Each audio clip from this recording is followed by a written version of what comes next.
Halo mahasiswa, kembali lagi bersama saya Oksa di dalam mata kuliah Interaksi Manusia dan Komputer. Ya, hari ini kita akan belajar materi selanjutnya. Setelah kemarin kita sudah belajar 3 komponen utama dalam IMK. Sekarang kita akan belajar tentang paradigma interaksi. Langsung saja kita mulai materinya. Ya, sebelum masuk ke materi yang sesungguhnya atau interaksi paradigma interaksi yang ada di dalam HCI atau dalam IMK, kita harus tahu dulu apa itu paradigma. Nah, di sini aku sudah berikan contoh apa sih paradigma itu ya. Jadi, paradigma itu adalah sudut pandang, bisa dibilang sudut pandang atau cara berpikir seperti itu ya. Di sini aku sudah berikan contoh ada 3 foto orang-orang penting atau orang-orang yang pada masanya itu merubah paradigma khususnya di bidang fisika ya. Jadi yang paling kiri ini Aristoteles, yang ini Newton, yang ini Einstein, yang ketiga. Nah, mereka semua mempunyai teori masing-masing pada waktu itu atau bisa dibilang mereka berjasa untuk merubah paradigma orang. Aristoteles pada awalnya mengemukakan atau berpendapat bahwa bumi adalah pusat dari tata surya. Ya, teori yang lebih detailnya lagi kalian bisa cari sendiri. Yang jelas intinya itu seperti itu. Bumi adalah pusat tata surya. Kemudian di beberapa tahun kemudian atau beberapa abad kemudian disanggah, paradigmanya berubah lagi yang dipatahkan oleh Galileo bahwa yang menjadi pusat tata surya itu bukan bumi tetapi matahari. Ada gravitasi yang lebih besar yang membuat bumi itu berputar mengelilinginya. Nah, berbicara tentang gravitasi, kemudian muncullah Newton. Newton ini yang mengumumkan bahwa di bumi itu gravitasinya itu sekian besarannya kayak gitu. Yang terkenal itu yang tentang apel yang jatuh ke kepalanya itu teori percobaannya atau ide awalnya itu. Tapi nggak tahu itu benar atau enggak. Yang jelas pendapatnya dia tentang gravitasi yang ada di bumi itu benar. Kemudian dia juga mengemukakan bahwa sebuah benda itu akan selalu bergerak terus-menerus jika ada gaya atau yang mempengaruhinya. Nah, itu punyanya Newton. Kemudian sama Einstein dirubah lagi paradigmanya, tidak seperti itu. Jadi penelitiannya Einstein itu kalau nggak salah namanya Newton Forgive Me, kayak gitu. Nah, Einstein itu bilang bahwa kecepatan sebuah benda itu paling maksimal itu adalah kecepatan cahaya. Kemudian tidak bisa atau tidak mungkin ada benda yang dikenai gaya kalau untuk mencapai kecepatan itu ya. Jadi dibutuhkan gaya tidak terbatas agar bisa mencapai kecepatan cahaya. Jadi teorinya seperti itu. Jadi paradigmanya terus berubah. Sampai sekarang yang paling baru kan punya Einstein ini yaitu teori relativitas.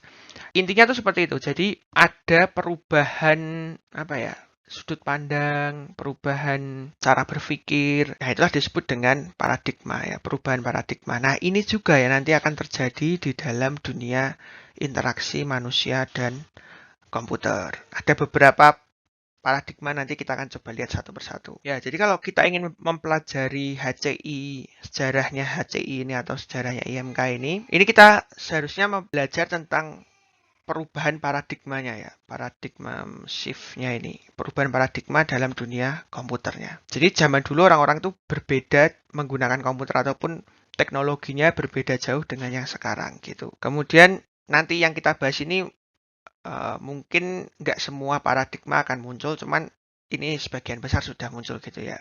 Kemudian history will judge which are true. Ya, intinya adalah nanti kita bisa menentukan sendiri mana sih paradigma yang sebenarnya berubah, mana yang enggak kayak gitu. Ya, jadi kita akan langsung lihat aja paradigma-paradigma dari komputer yang paling awal sampai yang sekarang ini. Jadi sebelum sampai ke jenis-jenis interaksi paradigmanya atau paradigma interaksinya, ada beberapa concern atau hal-hal yang perlu dibahas. Jadi kenapa sih kok kita harus mempelajari paradigma semacam ini? Jadi intinya itu adalah nanti 2 pertanyaan ini akan bisa terjawab oleh Itu ya. How can an interactive system be developed to ensure its usability? Jadi kita harus mengetahui dulu bagaimana paradigma yang lama, kemudian kenapa kok bisa berubah menjadi paradigma yang baru, sehingga kita tidak mengulangi atau kita balik lagi ke yang belakang itu kan kayak kemunduran gitu. Jadi nanti usability atau orang yang menggunakan juga akan kebingungan dan susah. Jadi zaman dulu misalkan pakai komputer semuanya pakai perintah di command prompt. Nah, sekarang kalau semuanya dikembalikan kayak gitu lagi, banyak yang nggak bisa pakai komputer nanti. Justru malah usability-nya terganggu atau penggunaannya terganggu. Ya, kemudian kita juga bisa mengetahui atau ini ya demonstrated or measure bisa menunjukkan atau bisa mengukur seberapa baik interaksi yang baru. Kalaupun misalkan kita menciptakan sesuatu yang baru, itu kita bisa mengukurnya. Apakah ini baik atau enggak. Ya, jadi kita ya dalam tanda gampangnya seperti inilah, kayak kita belajar dari sejarah gitu. Ya, yang baik kita tetap ambil atau pertahankan, yang jelek kita buang dan kita tinggalkan kayak gitu. Ya, jadi sama interaksi juga seperti itu. Ya, sekarang kita akan masuk langsung ke macam-macam interaksinya dari yang awal sampai yang akhir. Paradigma yang pertama yaitu adalah batch processing. Jadi komputer pertama kali diciptakan tuh batch processing. Batch processing itu maksudnya kira-kira satu komputer ini bisa digunakan atau dikerjakan oleh satu orang saja. Jadi kalau misalkan ganti orang butuh waktu yang lama untuk belajarnya, ya. Kemudian cara kerjanya itu kira-kira seperti ini. Nah, batch processing, jadi ada transaction file, kemudian ada namanya master file. Transaction dan master ini digabungkan prosesnya menjadi sebuah data baru atau updated master file. Jadi master filenya ini ke-update. Jadi zaman dulu kira-kira cara kerja komputernya itu kayak gitu. Jadi satu komputer yang bisa pakai cuma satu orang, plus tugasnya sangat singkat. Bukan singkat sih, simple. Ya, cuman simple. Cuman gini aja, gabung-gabungin gini. Kemudian kalau misalkan komputernya itu mau dipakai oleh orang lain, ya butuh waktu yang lama. Maka tadi disebut juga impersonal computing gitu ya. Nah, setelah itu muncullah paradigma yang baru, ya.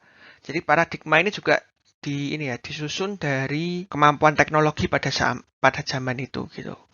Pada awal-awal emang komputernya kan susah, powernya yang dimiliki itu juga sedikit. Nah, sekarang ini powernya bisa ditambah sehingga sekarang itu berubah menjadi yang namanya time sharing atau bisa juga disebut dengan interactive computing. Jadi paradigmanya berubah karena komputernya semakin canggih dan semakin kuat. Kuat itu maksudnya speknya semakin tinggi, ya. Sehingga satu komputer ini dibuat lebih simple daripada yang batch tadi. Ya, komputernya simple sehingga memungkinkan satu komputer ini dipakai oleh beberapa user. Ya, jadi orang yang mau pakai komputer ya bisa aja, asalkan ya kayak komputer sekarang itu ada user-usernya, nah kayak gitulah. Ya, jadi satu komputer bisa dipakai oleh banyak user karena komputernya lebih kuat, ya, jadi memorinya lebih besar dan seterusnya, komputasinya lebih tinggi dan simple, ya, lebih simple lagi penggunaannya sehingga semakin banyak orang yang bisa menggunakan.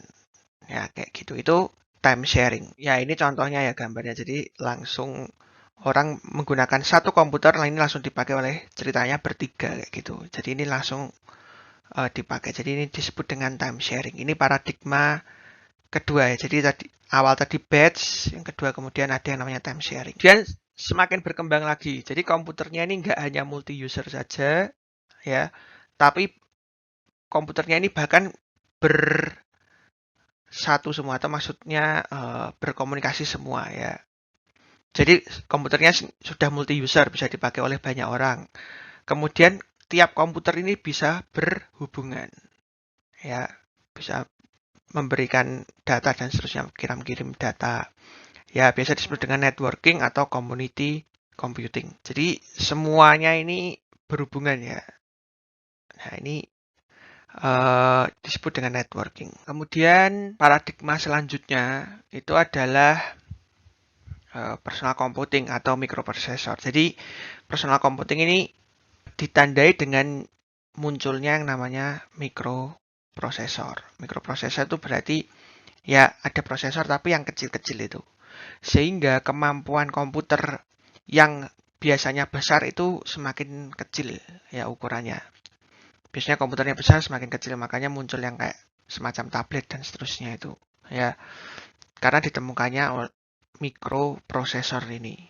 Ya, jadi ini yang ambil peran besar itu hardware-nya, karena hardware-nya bisa melakukan komputasi lebih tinggi, lebih cepat, dan ukurannya bisa kecil, sehingga semua komputer ukurannya bisa berubah menjadi lebih kecil. Pada tahun 70, ya ada namanya Pepper's Logo Language. Jadi ini kayak belajar pemrograman, tetapi untuk anak kecil. Ya, itu biasanya kayak di komputer atau di tablet gitu, kecil ukurannya. Dan simple karena dipakai untuk anak-anak. Ya, kemudian sistem komputernya itu semakin powerful ya, semakin kuat tadi, komputasinya lebih cepat, lebih kencang dalam mengolah data, dan semakin mudah digunakan. Bahkan ada namanya Key at Xerox PARC, ya kayak ini. Ini adalah Dinabook. Dinabook itu ya kayak tablet itu ya. Ya, pada zaman itu disebut dengan ini Ultimate Personal Computer kayak gitu. Ya, jadi kedepannya nanti pada waktu itu dibilang bahwa computing atau komputer itu akan semakin kecil, small, dan lebih powerful. Kemudian karena kecil, ya karena small and powerful, kecil gitu, didedikasikan tinggi untuk masing-masing orang. Jadi masing-masing orang itu bisa langsung punya. Ya, dan emang ternyata seperti itu karena kita sekarang semua pasti sudah punya handphone yang tergolong smartphone kayak gitu ataupun punya handphone lebih dari satu, bahkan punya handphone, dua, punya tablet dan seterusnya. Ya, itu disebut dengan personal computing. Jadi paradigmanya berubah lagi. Kemudian paradigma selanjutnya itu adalah graphical display ya. Jadi tadi di awal kan sudah ada namanya batch processing, ada namanya time sharing, ada dengan networking, ada microprocessor atau personal computing. Berikutnya adalah graphical display, yaitu GUI itu ya, monitor yang semakin indah, warna berwarna dan seterusnya itu ada graphical display. Yang awalnya itu ini ada kartun di sini ya. Jadi awalnya itu kalau mau melakukan copy itu harus ngetik CP kemudian spasi nama filenya, file name-nya, kemudian perintah-perintah seperti itu ya, perintah-perintah pakai command prompt. Kemudian itu dirubah paradigmanya menggunakan konsep GUI, ada graphical user interface. Jadi kalau mau gerakkan atau mau memindahkan file ya tinggal drag and drop atau copy ya kayak gitulah ya. Bahkan ditandai juga dengan yang di sini munculnya ini perangkat yang namanya mouse. Ya, mouse ini jadi ada pointernya di sana sehingga yang awalnya pakai keyboard saja muncul pakai mouse sekarang. Jadi keyboard dan mouse. Sehingga paradigmanya lagi-lagi berubah. GUI ini juga erat hubungannya dengan WIMP yang kemarin kita sudah pelajari ya. Jadi dalam WIMP ini ya itu ada window-nya, ada icon, ada menu dan ada pointernya. Ya ditandai dengan itu. Jadi WIMP dengan GUI ini ya satu bersamaan lah keluarnya paradigma ini ya. Sehingga karena ada konsep WIMP, manusia bisa mengerjakan tugasnya itu lebih dari satu ya, sesuai dengan window-nya tadi, jumlah window yang kebuka berapa ya itu. Jadi jumlah pekerjaannya bisa berjalan bersama-sama. Oke, kemudian tahun 81 Xerox ini mengeluarkan komputer pertama atau sistem komputer yang menggunakan window tadi itu ya, WIMP. Nah, sampai sekarang ini masih digunakan. Jadi setiap komputer itu semuanya pakainya WIMP ini. Nah, sebenarnya konsep WIMP itu menerapkan juga yang namanya metafor ya, konsep dari metafor. Jadi WIMP itu menerapkan metafor di dalamnya. Nah, metafor itu apa? Metafor itu adalah apa yang ada di dunia nyata itu semuanya dimasukkan ke dalam sistem. Jadi dibuat sama. Contoh, ada yang namanya folder. Nah, folder itu di dunia nyata kan juga ada, ya. Jadi berkas-berkas yang sekelompok atau punya kemiripan, nah itu dimasukkan ke dalam satu folder yang sama. Nah, konsep itu juga sama kan dengan dunia nyata. Kemudian ada lagi misalkan logo Turtle Dragging Install. Jadi ini dulu ada aplikasi logo ini, itu dia gambarnya kura-kura kemudian bermain kayak narik ekornya gitulah ya. Nah, itu juga mirip kan karena kura-kura juga punya ekor, jadi mirip gitu. Nah, kemudian ada juga file management ini. File management juga sama ya, tadi aku bilang folder, kemudian letaknya di mana dan seterusnya itu benar-benar sama dengan yang di dunia nyata. Jadi contoh di sini ada gambar ini. Nah, gambarnya ini kan ada kayak tempat-tempatnya ya, mirip dengan konsep file management di komputer itu juga. Kemudian word processing untuk ngetik ya kan sama. Jadi apa yang ada di dunia nyata juga untuk ngetik atau nulis itu kan juga sama. Ya, jadi bisa dihapus, kemudian bisa dibuat ada simbol-simbol di sana dan seterusnya itu sama. Kemudian financial analysis pakai spreadsheet, ya itu juga sama dengan pembukuan di dunia nyata gitu ya. Jadi kayak tabel-tabel, ada row, ada kolom, kemudian ada bisa dijumlahkan, dikurangi dan seterusnya gitu. Jadi semuanya itu menggunakan konsep metafor. Apa yang ada di dunia nyata coba diterapkan ke dalam sistem. Nah, masalahnya ada dua di sini sebenarnya ya. Ada beberapa pekerjaan yang memang tidak bisa dimasukkan ke dalam sistem ya. Begitu juga dengan yang namanya cultural bias ya. Kebiasaan orang-orang di setiap negara atau setiap daerah itu berbeda-beda. Jadi ada beberapa metafor yang susah untuk dimasukkan ke dalam sistem. Jadi sistemnya ini kan sifatnya tuh harusnya general. Nah, karena general ini makanya harus diusahakan supaya tidak ada yang namanya cultural bias ini, ya. Jadi memang ada beberapa hal yang sangat dihindari ya. Contohnya penggunaan warna merah aja. Kalau di negara Cina penggunaan warna merah itu sesuatu yang hoki ya, yang kayak gitu. Tapi di negara lain itu bisa saja berarti yang buruk, jelek gitu. Nah, contohnya kayak gitu aja ya. Jadi ada beberapa kebiasaan yang memang menyebabkan masalah terhadap metafor. Tapi secara umum memang semua sistem itu menggunakan konsep ini, metafor ini. Jadi WIMP-nya itu menggunakan metafor ini. Bentuk interaksi berikutnya adalah direct manipulation atau manipulasi langsung ya. Maksudnya manipulasi langsung itu kita bisa langsung berinteraksi dengan sistemnya. Yang paling ngena atau paling mudah diingat itu adalah yang ini, konsep WYSI, WYG. Maksudnya what you see is what you get. Apa yang kamu lihat, ya itu yang akan kamu dapatkan. Ini waktu itu diperkenalkan Apple Macintosh ini pertama kali diluncurkan tahun 84 ini. Ya, jadi ini dia benar-benar waktu itu mendapat gelar model word metaphor. Jadi benar-benar sesuai dengan apa yang ada di dunia nyata. Ya, selain itu memang pada tahun 82 sebelumnya lagi Snyderman itu pernah memberikan publikasi ya penelitiannya bahwa ada beberapa syarat ini supaya bisa masuk ke dalam kategori direct manipulation. Yang pertama itu visibility of object. Jadi objeknya itu memang harus selalu terlihat oleh usernya. Jadi sistemnya itu harus terus memperlihatkan objek ya.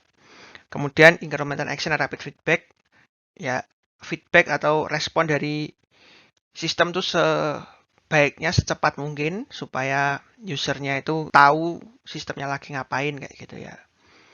Kemudian reversibility encourage exploration. Ada reversibility itu adalah pembetulan. Jadi misalkan ada yang salah ya bisa balik lagi ya. Dengan adanya ini akan menambah yang namanya eksplorasi. Jadi orang tidak takut lagi pakai sistemnya karena toh nanti bisa dikembalikan seperti sebelumnya gitu. Jadi orang-orang jadi lebih berani bereksplor di sana gitu. Kemudian ada ini syntactic correctness, ada perbaikan ya. Jadi misalkan user melakukan kesalahan dikasih tahu seharusnya begini, kalau ada kesalahan seharusnya begini lah kayak gitu. Itu tahun 82 sudah dijelaskan seperti itu oleh Snyderman. Akhirnya tahun 84 muncullah Apple Macintosh-nya itu. Nah, paradigma berikutnya itu adalah global information ya. Jadi ada paradigma yang baru lagi setelah muncul yang namanya triple W atau WWW. atau World Wide Web, sehingga seolah-olah user ini bisa mengetahui seluruh informasi di dunia ini hanya melalui komputernya ya. Jadi ini menurut gambar di kartun ini seperti itu, yang menunjukkan bahwa manusia ini bisa menggenggam dunia dari komputernya. Jadi semua informasi di dunia itu bisa diakses oleh manusia melalui komputernya. Nah, ini kalau mau dilihat World Wide Web itu, nah kira-kira seperti ini ya. Jadi pusat informasi misalkan ada di tengah sini. Ya, misalkan ini adalah Wikipedia kalau kalian bisa melihatnya. Jadi Wikipedia ini nyambung ke banyak hal ya. Semuanya ini terhubung. Nah, itulah konsep awal dari World Wide Web yang sampai sekarang kita masih gunakan. Jadi semuanya itu terhubung ya datanya. Ya, ini konsepnya aja kayak gini. Ya, jadi untuk World Wide Web atau WWW itu menggunakan yang namanya hypertext. Kalau kalian sudah belajar itu namanya adalah HTML itu ya. Itu pernah dikemukakan awal pertama kali tahun 45 oleh Vannevar Bush ya di dalam acara yang namanya The Mems.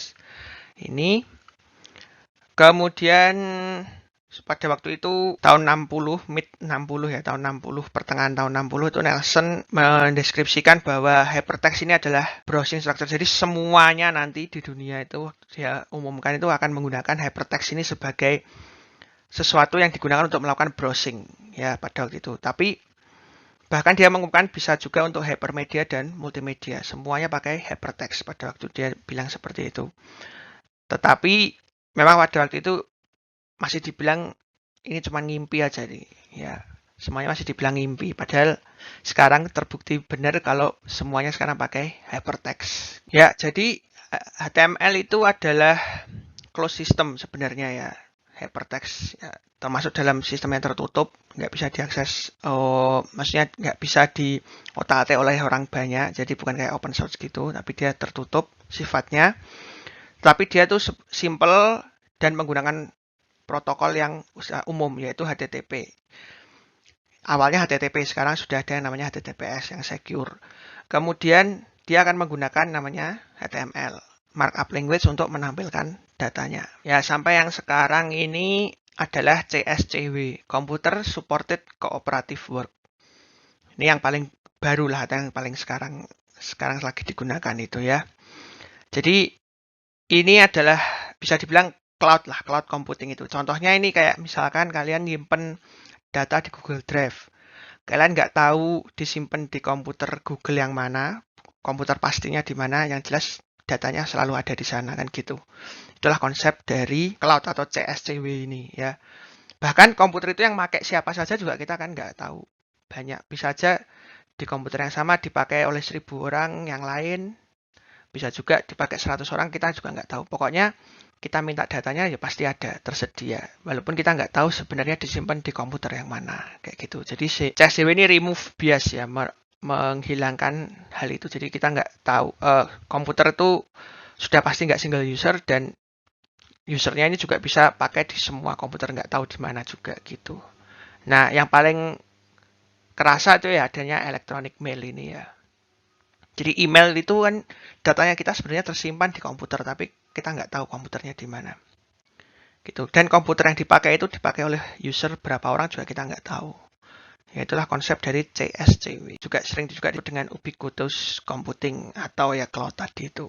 Ya, jadi kalau menurut gambarnya ini ya dia datanya itu ada di awan ya, nggak tahu di mana. Pokoknya ada aja, tersedia aja. Kalau kita minta kita dapatkan datanya kayak gitu. Nah, sekarang bahkan semuanya sekarang pakainya cloud ya. Ini cuma sekedar contoh aja, ada Skype, Yahoo, Twitter, Google+, Facebook, Wikipedia, LinkedIn, Instagram, dan seterusnya. Ini semuanya pakai konsep cloud ini. Ya, datanya tersimpan di komputer, tapi usernya nggak tahu komputer yang mana yang menyimpannya. Gitu. Pokoknya di servernya ini, tapi komputer pastinya kita nggak tahu. Ya, jadi kira-kira seperti itu saja materi kita hari ini tentang interaksi paradigma ya, atau paradigma interaksi. Yang pernah terjadi sejarahnya interaksi yang dilakukan antara manusia dengan komputer dari awal, yaitu tadi batch processing, sampai yang paling baru yaitu cloud computing. Kira-kira begitu saja materi kita hari ini. Terima kasih. Sampai bertemu lagi di video-video selanjutnya. Sampai jumpa.